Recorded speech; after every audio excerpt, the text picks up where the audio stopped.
Charles, you do not look like yourself. With Cerebro, I can look up all the fine lasses. Oh!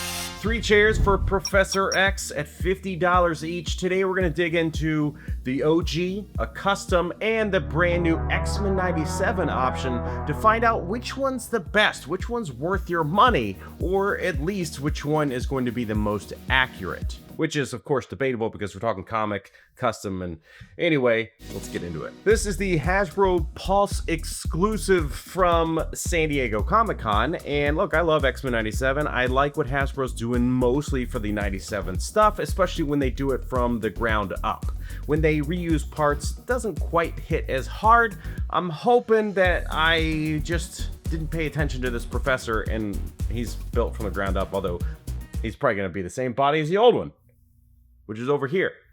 Let's check it. Let's look at it. So nice packaging, good classic VHS style thing. On the bottom, it does give you a preview of what is included, and then on the back, it just looks like an old TV set. Pretty sweet. Old power supply, USB-C cable, you know, classic old school TV stuff. Now, previously on the channel, I did review the old school one, which got a re-release last year. Definitely more comic book inspired with this design here, but I also showed off the custom in that video, I think, or was it a dedicated video? Doesn't matter. Today we're primarily looking at this thing. This is kind of a neat package layout. It's a render of what it may look like on the inside with the plastic and stuff. And now at the back of it, you get this shot with the little pad and some blasters. I am very excited actually about the Beast. X-Men 97 Beast, finally. A cartoon version getting its chance. Looks new. Looks all new. Hey, I'm happy. I'm already happy. This thing's huge. $50, whichever route you go. I will say this one you can pretty much find well under $50 nowadays, even directly from Big Bad Toy Store, who normally likes to mark stuff up. They sold that for $55, so $5 more. Anyway, don't need to complain about them, as always. Okay, so the rendered in-box packaging was different than the reality, but it doesn't matter, does it? Ooh, that's just kind of in there. Look, right off the bat, I gotta admit, $50, the value of this one is definitely much higher than the other one, the comic-inspired version, which you have to put together. This one, you kind of do less parts to worry about, I guess, technically. This is looking good. The fact that he seems to be, I mean, maybe there's some reuse here, but it does look different. Let's just go ahead and compare him to the one that comes in the other box. So the legs, redone. Jacket, this portion of the jacket is the same. The tie is the same. The shirt and the body underneath is the same. The sleeves look new. Like, these have like those crazy wrinkles. Obviously, it has the pins in it as well, which those are now gone in the legs and the arms. So there is some new stuff. The color makes a huge difference in my opinion. This brighter green is very nice. This feels very outdated, which it should because it is a re-release of an older figure.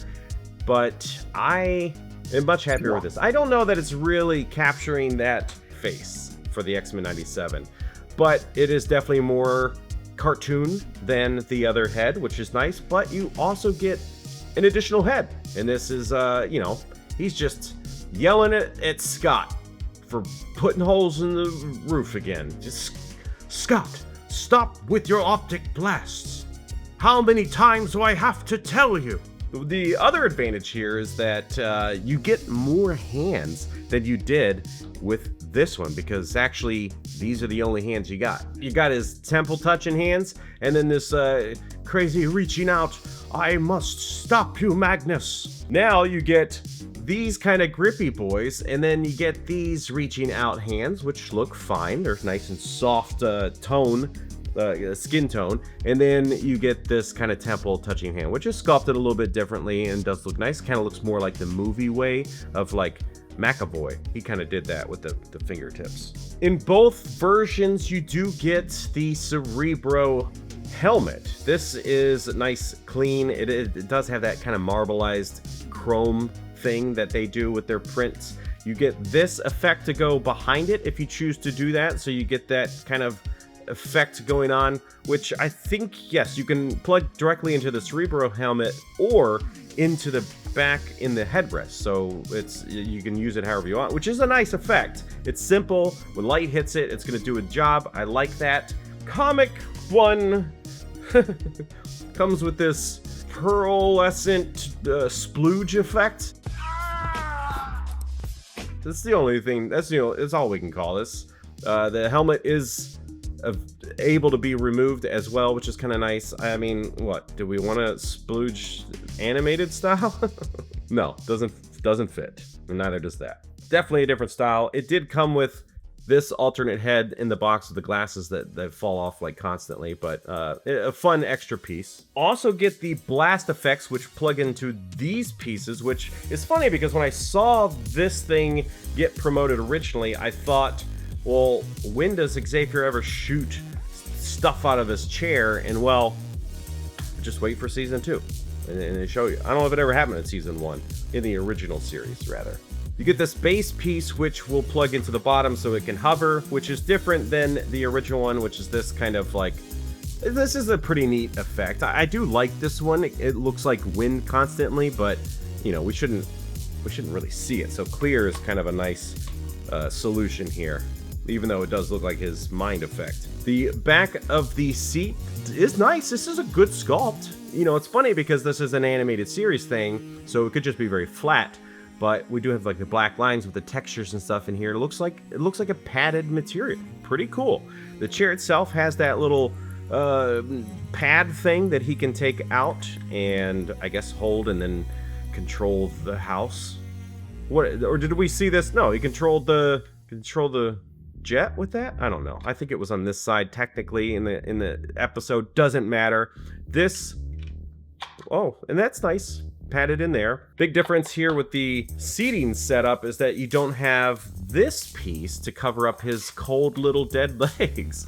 You did get that in the original one, which is a nice touch. Visually, it looks really good when it's in there. It looks complete, but maybe we don't need that over here. Like, you won't really see it. But overall, this is a good design. It looks like the animated series. You know, it's hitting all the right marks. It has the good color of yellow, which can sometimes get missed with Hasbro. I did that with the last wave, I think, of X-Men 97 characters. Some of them just didn't feel like they had the right yellow. It's a little trickier than I thought it would be trying to get these out, because all you have to do is slide them, not pop them out. So only tricky because I'm stupid. You slide both sides out, get the new ones in, and then you can recreate 3 seconds of season 2. Nice details here on the inside. You got there's actual paint, not just sculpt. Pretty cool. Does kind of make it look like he's just going backwards really fast. Yeah, it's a fun thing. I don't think I'll ever display something like this on this character, but you know, nice to have the option. You don't often get what feels like enough for your money when it comes to Hasbro stuff, so it's nice to have extras, even if I'm not going to use them. The articulation on this is going to be very standard, very basic. It's still pretty much the same figure, even though it has like new sculpted pants. The knees are the same, the cuts are all the same, the way the elbows work are all the same. So nothing unique in that regard. I'd still wish that we could get some like really flat hands that we could have him like sitting with, but not the end of the world. Now that he's in there, the complete look is pretty solid. I do feel like the chair is too big, but maybe I'm just, I don't know, thinking about this custom one over here, which seems more appropriately sized. Anyway, let's do the full comparison between them to see which one really seems to be hitting the mark. This does sit very low on the shelf, which I do like.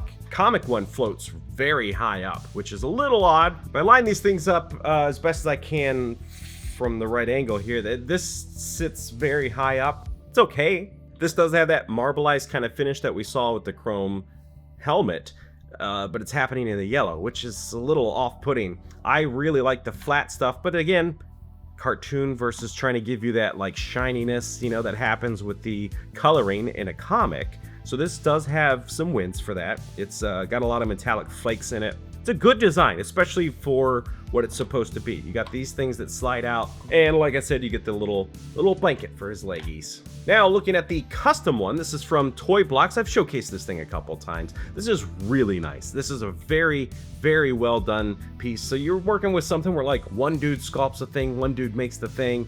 You know, it's not a company. I think he really nailed it with the scale. This thing is much smaller, it takes up a lot less space. It's shiny, so it does have like that metallic finish, which is obviously different. And I think if I could pick the color, I like this darker yellow, but I like the flatness of this. Again, size though, I also really like the Toy Blocks one. It just seems way more appropriately scaled for, look at that, that's a huge difference.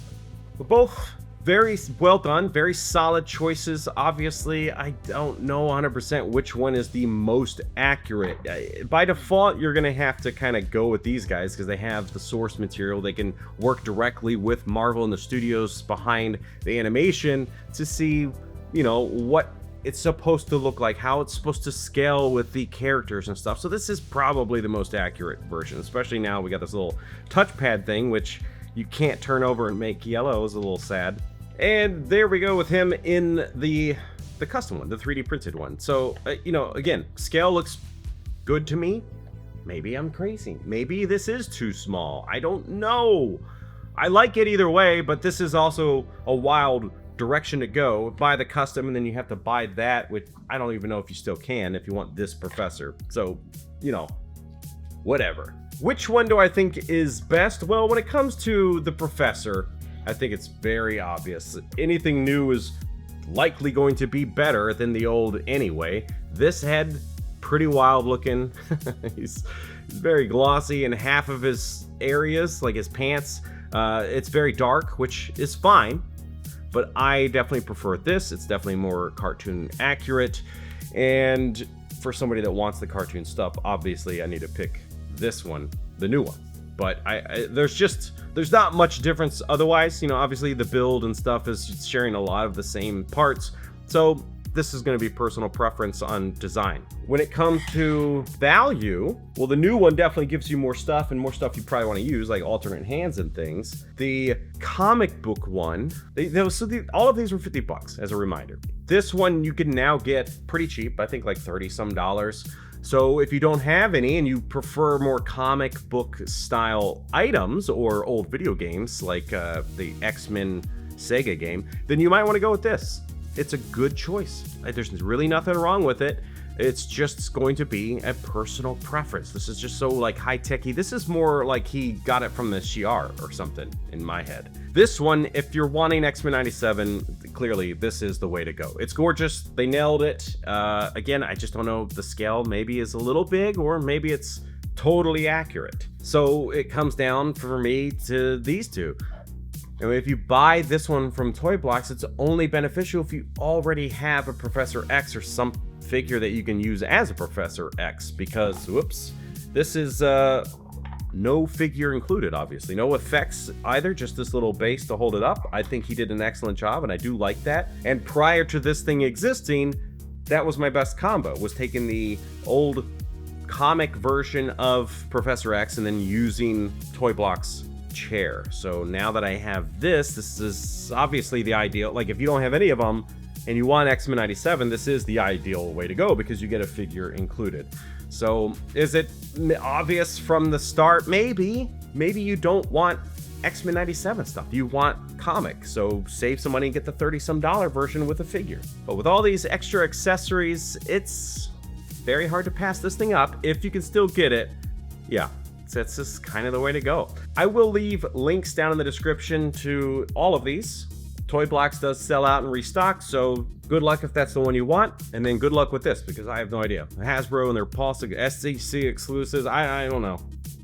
I don't know, it's so hard sometimes. Well, there you have it, folks. If you want to see the other X-Men 97 stuff get reviewed, the figures themselves, then be sure to click that right there. Thank you so much for watching. We'll see you next time. Magnus, I'm afraid someone has stolen my neck.